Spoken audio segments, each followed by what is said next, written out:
here, 1010. Hey, what's up, everybody? This is Hans Turn. Welcome back to another Handhelds United Speedcast. I am joined by Gamers Generation, Silicone Fox, Audi, and Windeck Tech. Hey, everyone. All right, gents. Today, we got to talk about the GPD Win 5. The first AI Max 395 handheld that's been announced. So we've seen a few rumors out there. Some are good, some are bad. Quick hits. We seen a DC barrel jack instead of USB-C for charging. No internal battery, external battery pack. Just to name a few things. So from your guys' perspective, like, does this move the needle at all? Or are we just like, meh? What do you think, GG? Start with you. I really want to get my hands on one of these so that I could play Death Stranding wearing a backpack that is powered by this backpack battery. I think that would personally be pretty next level. I'm not sure what you guys think. By gauging your reactions, it sounds like you're not amused by Death Stranding professional, UPS delivery man game. I hated the game, so why would I want to do it? Come on, man. Come on. That's an insult to Norman Reedus. Anyway, I think, it's weird. This is what I'll say. It kind of harkens back to what we had previously talked about with GPD in general, in my opinion. Clef is not here to join us to share these sentiments with me, but I think maybe Andrew and maybe Jeeve, you would be able to share this sentiment. I think GPD has done this thing, which is they come first to the market with something like the Win Max, the Win Mini, or whatever, and then unfortunately, it seems like somebody copies their homework and just does it better. I don't know. Prove me wrong. You always got to make the better Mousetrap. Pretty much. Oh, yeah, well said. Yeah, well said. Ideo's better version. That's shots fired, man. Shots fired. Across the bow, indeed. Yeah. For me, it moves the needle, I'll say. Like, we knew this was going to happen eventually, though I'm kind of torn because part of me loves the idea of the performance profile in the handheld form factor. Then on the other hand, I'm like, are they going to tune this well for low wattage usage? Because I've played with Strix Halo, below 15 watts, and it's not the greatest. So I don't know. I'm right down the middle. I'm torn. How about you, Windeck Tech? Any thoughts? Anything to add? Yeah, I'm right there with everyone else. Yeah, like, it does move the needle, and it is interesting to see how manufacturers are now integrating this beefy monolithic die into these small little handhelds now that we were seeing in Windows laptops and tablets. But again, the inclusion of needing the DC barrel jack, like, on a handheld, like, come on, I know that we can do up to 240 watts over USB-C, and I believe the requirement was only 180 watts. I'm sure something could have been done there.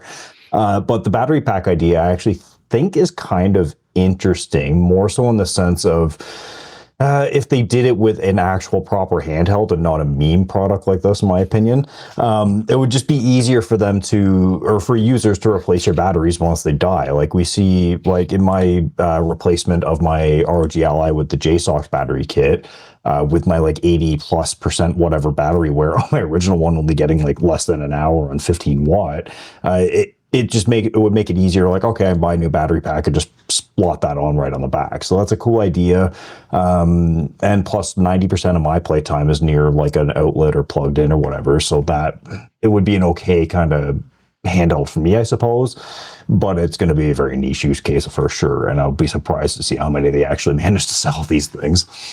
Yeah, I think you're like, for me personally, I think you're bringing up an interesting point about the backpack too, and there is some misconception also. I think when we first talked about this on our Discord, which, by the way, if you're not a part of, you should definitely join in order to talk to experts like these ones here. Myself excluded, and that is that I mentioned this thing was really reminiscent when I saw the wording backpack of this Zotac VR backpack thing, which I mean is a different kind of meme product, but there is this I won't say which outlet it is, not to like call them out or anything, but they had mentioned they had mentioned something about the backpack and being hot swappable. The thing is I'm not an engineer, but last I checked, unless it has some kind of internal battery source, you can't just swap them out like that, because the device is going to shut off anyway. So yeah, and I could see them incorporating something like that. Maybe like an ultra small battery of like literally you're on the desktop and swapping it in and putting it on, right? Like you're not going to be mid game, whatever kind of like plug. Exactly. Yeah. But as it currently stands and what we see, that's just not possible from my understanding. What I will say is that, like, from the videos I saw, I don't know if this is a compliment or not, it looks less jank than I thought it would. I mean, it has like, the little clips and, the pins are there, which is probably a different kind of hazard of sorts, but it's really not as bad as I thought it would be, because I thought there would be literally like cables lying everywhere, just simply like a prototype product. But for me, I don't know, like, besides the battery pack, which I think is kind of decently implemented, the power cable coming right out of the device, like, I don't know, like, Jeeve, you have to have some thoughts about that too. Yeah, I was taken aback a bit. I would hope there'd be a more, elegant solution to that. I get it's a prototype, as we know, but man, honestly, for me, like, what I was really stuck on, like, when I watched their presentation at ChinaJoy, it seemed, and again, this is probably because I haven't tuned it yet, but it seemed like they were really thermally constrained. I don't think it scored as well as it should have scored when they were showing it off. And I'm going to be honest, I don't know how much they can do to fix that even when it's time for release. Strix Halo is a pretty static product as far as its power profiles go. There's only so much you can do with a die like that. So I feel like people are going to be a little bit disappointed, honestly, if you were to get that kind of performance profile. And we know it's going to cost upwards of $1,500 on the low end, So I think if I'm paying that much for a handheld and it's underperforming where it should be, and it wasn't by a small margin, like, if you took those numbers they gave at ChinaJoy and ran them with other, products in the same kind of device profile class, it's like 15% behind. That's a lot, that's a lot for that chip. So that's why my main concern kind of is, like, how much can they do between now and actual release when this comes out? Because I feel like there's not that many levers for them to pull, really, real talk. There's also no eGPU support. There's no OcuLink. There's no USB. How compelled are you, Zach, by this product, if at all? I mean, it's a little bit like, there's definitely a lot of drawbacks that I think are going to be issues for me personally. So we've mentioned, like the barrel jack and, no internal battery. Knowing me, I'm going to trip over this thing and I'm going to unplug it, and then boom, it's off. I played an hour without saving because I'm terrible like that. And I'll just play and play and play, and then I'll just not save until I'm done. And if I don't have auto saves, then I'm really screwed. I'm like, well, I got to play this whole last hour all over again. I think that would be helpful, even if it's just, a 10 watt hour, 15 watt hour battery, whatever, give me 10, 15 minutes to have an oh crap moment, or to hot swap out, these, batteries that they're making for them as well. So, I mean, there's definitely that issue. I'm actually not as concerned about, the scores and everything, as far as where it's hitting on its wattage. Like, I know we've seen 395 clear 10K time spy, and I think the best we've seen is around 96, 97 maybe with the Win 5, I think was what it was hitting.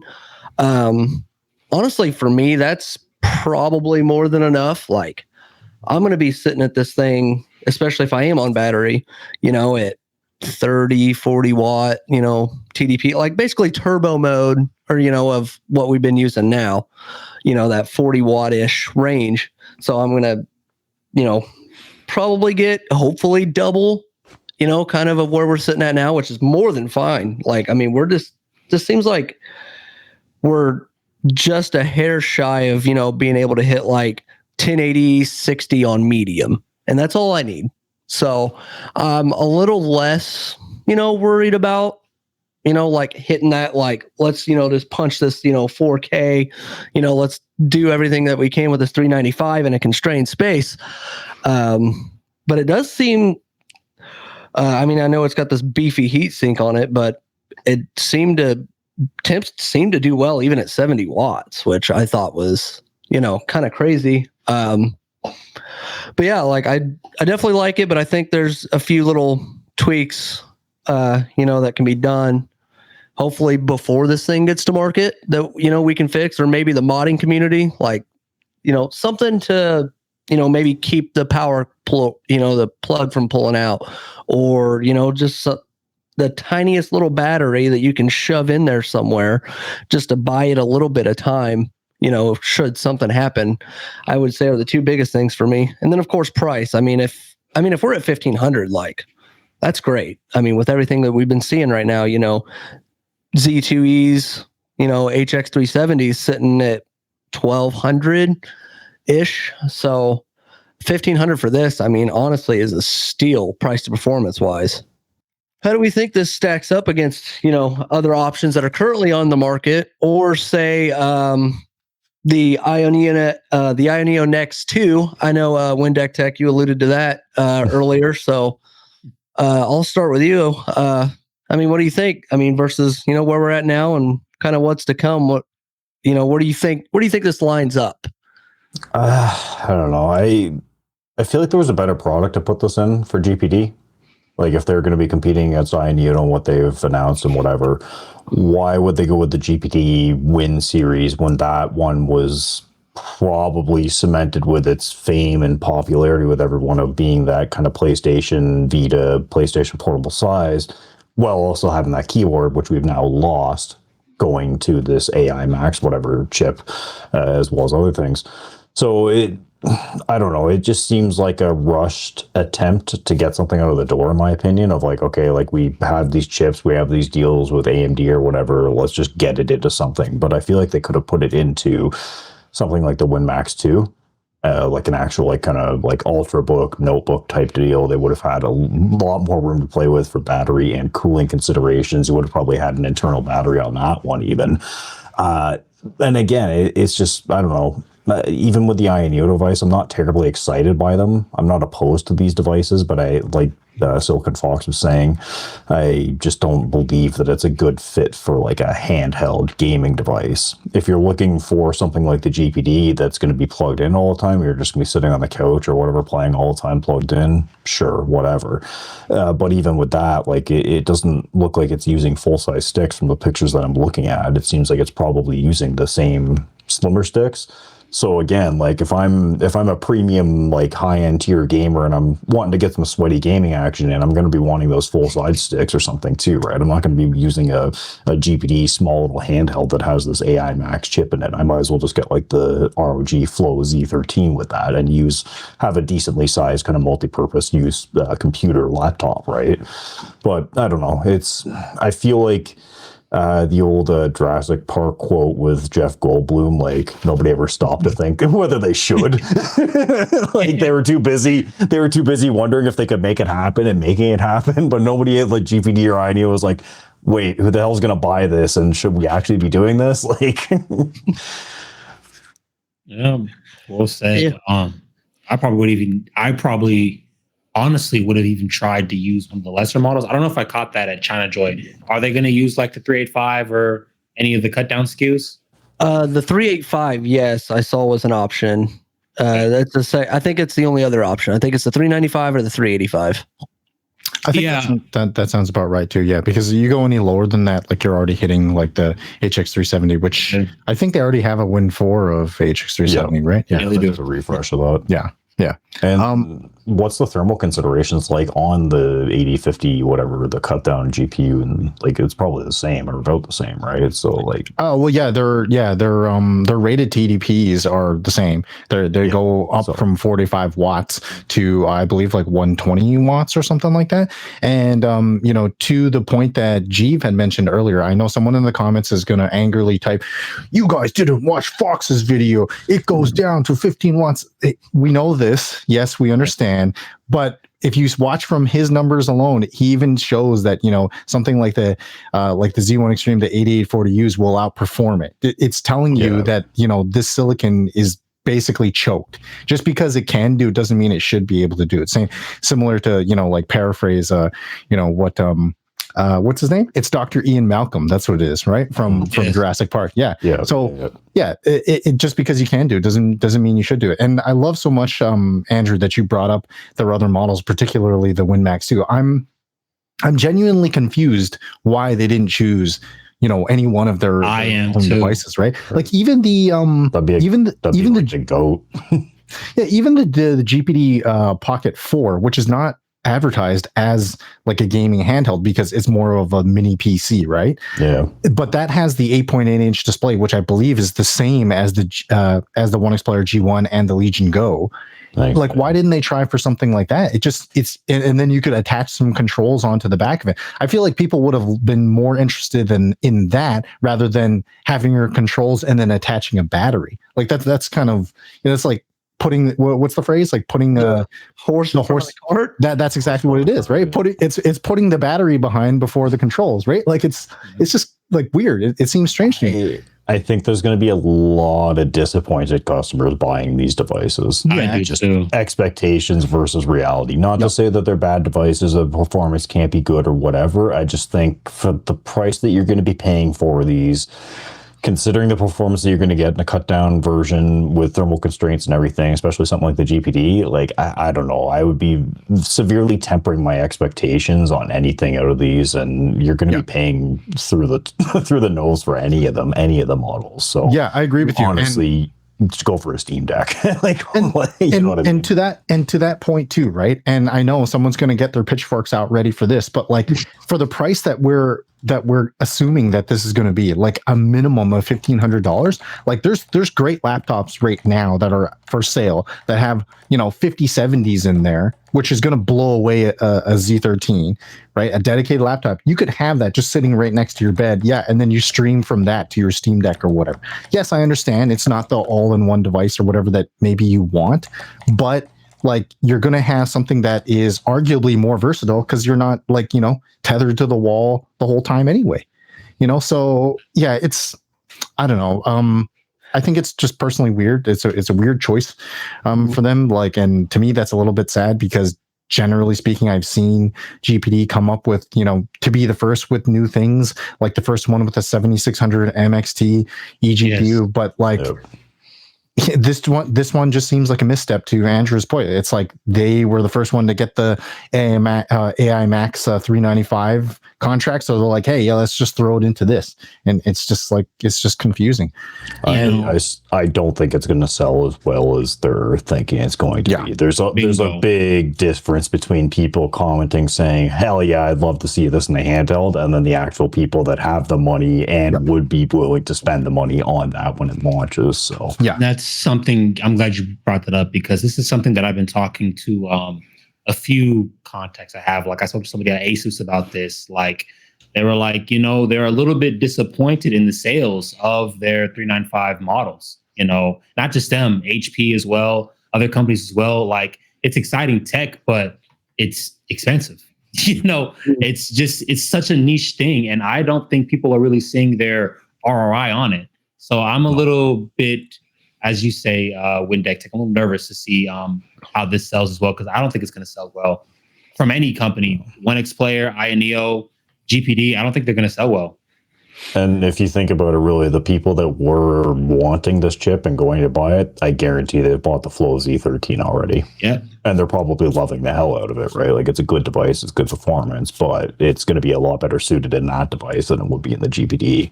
I think some people might be tempted, but I don't think any reasonable or sane, rational person would buy that over something like the Z13 if they're the exact same price for price. Yeah, especially not in volume either. You know, yeah, exactly. Volume.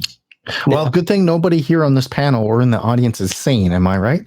All right. Yeah. Go ahead, Zach. What were you going to interrupt? Yeah. So I was just going to say, like, definitely the 395 models. It just seems like I think we're overshooting. I mean, I really want to see what this 385 does. in this, like where it's going to come in price wise. It seems like with the 385, we're getting a lot more performance for a lot less money, compared to the 395. It just seems like you're getting most of it without paying so much for it. So hopefully, maybe that does kind of take off a little bit better and, gets those better ROIs. Cause I really think that's kind of like where we can kind of take off, having obviously like less, CPU cores, compared to the, the GPU cores that we can, obviously push more, at least in the gaming sector, as far as that stuff. So yeah, it's kind of where I'm leaning is hopefully that 385 just really, hopefully they get a lot more of those and can really price those out well. You bring up a good point. I think it could. I think the 385 model, if any, could really take off. That's a good point you bring up. You guys can correct me if I'm wrong, but is there really that big of a price gulf between 395, 385? Because I've only looked at I didn't think there was desktop, too much of a difference. Like only about maybe 500 to 300. Yeah, at least that's what I saw for framework too. It looked like it was starting still around for a full desktop system around like $1,600 for the 385 model. But I haven't seen other brands. I don't know. Yeah, I think the only laptop right now is that HP ZBook, whatever. Oh, is the only one that like 2200 both of them. Exactly. Yeah, but they're the only ones. They're the only ones that have both the same chips. Okay. So those are the only ones that you'd be able to see like the price increase from going to one to the other. Like the Z13, I'm pretty sure they've canceled their plans for any of the 385 as far as I've read or seen or anything. I'll say what I'm seeing. Well, that's also with 32 gigs instead of 64, but the framework, it's a $500 difference. I mean, that's a huge jump. I mean, you're talking 30. What do you think GPD is going to be seeing that big of a price difference between the two? It's like a 50% jump. I mean, going from 385 to 395, at least with framework. So what's the cost of a full system with that? Just like, is that just bare bones? Yeah, I think these are bare bones. That's like the start. So it's the 385. I know the difference. There is a RAM difference. So 32 versus 64. But I mean, that's not going to count for that whole $500. Which maybe that's how they're trying to price people into the 395. I'm not sure, to be honest. But RAM is like it's all soldered on. So you're kind of stuck with 32 gigs if you go 385, but if you need 64, then you got to go, 3. Yeah, that's the only way that they can get the bandwidth needed for the 8060 or the 8050. Otherwise, it's choked that way.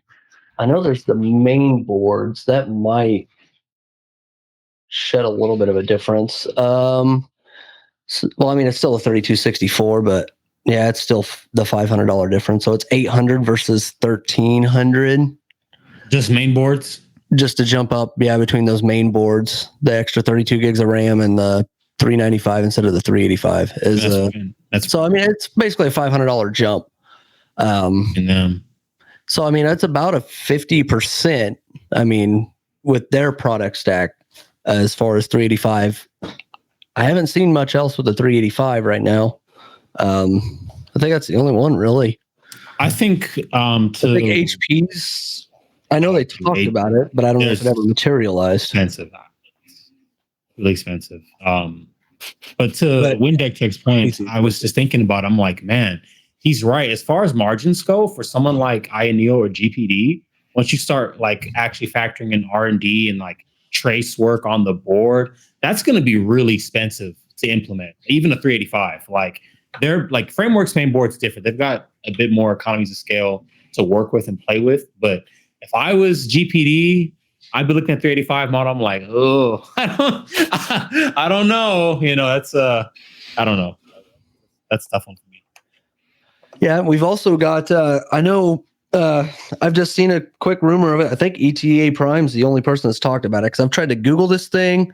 The company is called like AIM Max or something like that laptop. I don't know if you guys have seen it at all. Like, yeah, I saw that too, and I think it's a scam, bro, to be quite honest with you.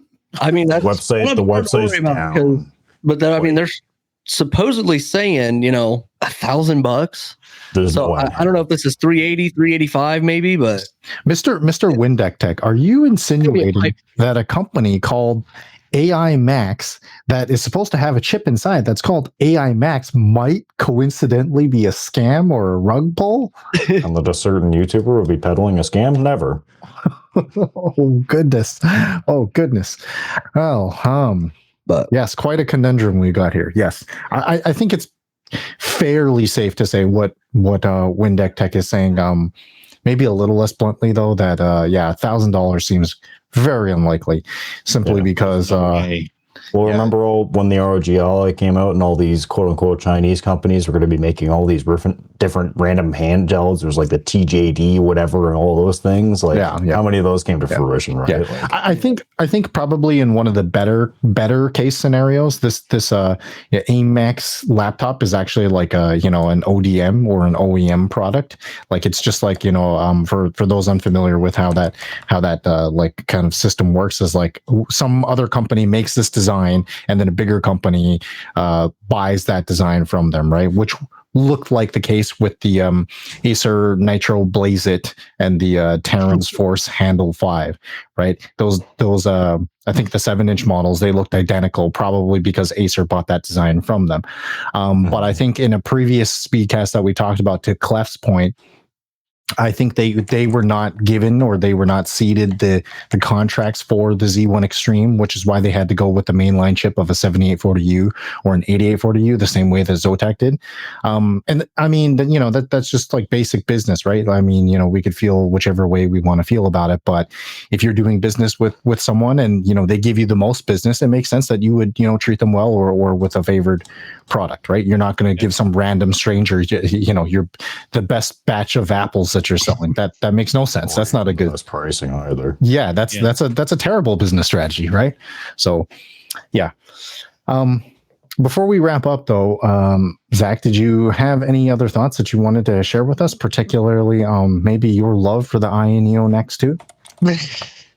No, I mean, I definitely would love something, for of this caliber, to at least make sense. So my personal opinion, maybe wait a little bit. Hopefully, I mean, honestly, between now and production, or whatever, that they tweak at least a couple things for that. Like, I would be sold if I don't have to worry about completely unplugging. I think is honestly my biggest worry with this thing. I mean, it is a little small, but I can deal with that. I don't know. Like, I mean, I like it. So I'm mostly, 90-ish% like it. Just a couple little tweaks, maybe, things that can be fixed either by themselves or, maybe with some mods or something. But I mean, I'm excited at least, where this is all going. So I'd say that's, my biggest, kind of takeaway from all this is just, hey, we're getting somewhere, hopefully. And now that Pandora's out of the box, maybe it'll really start, taking off. But I guess before we wrap up, if does anybody else have any like final kind of thoughts on the Win 5? No, I think we covered it pretty well. Yeah, I think we pretty well knocked her out of the park then. So thanks for watching, everyone. Feel free to sound off with your comments down below and let us know what you think. And till then, we'll see you next time. Wait, you're saying it like that? He's not even gonna say it?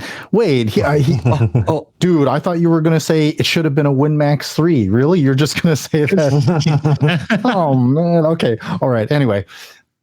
Too few hot takes out, right? Okay. All right. Like a lion, out like a lamb. All right. Catch you all in the next one.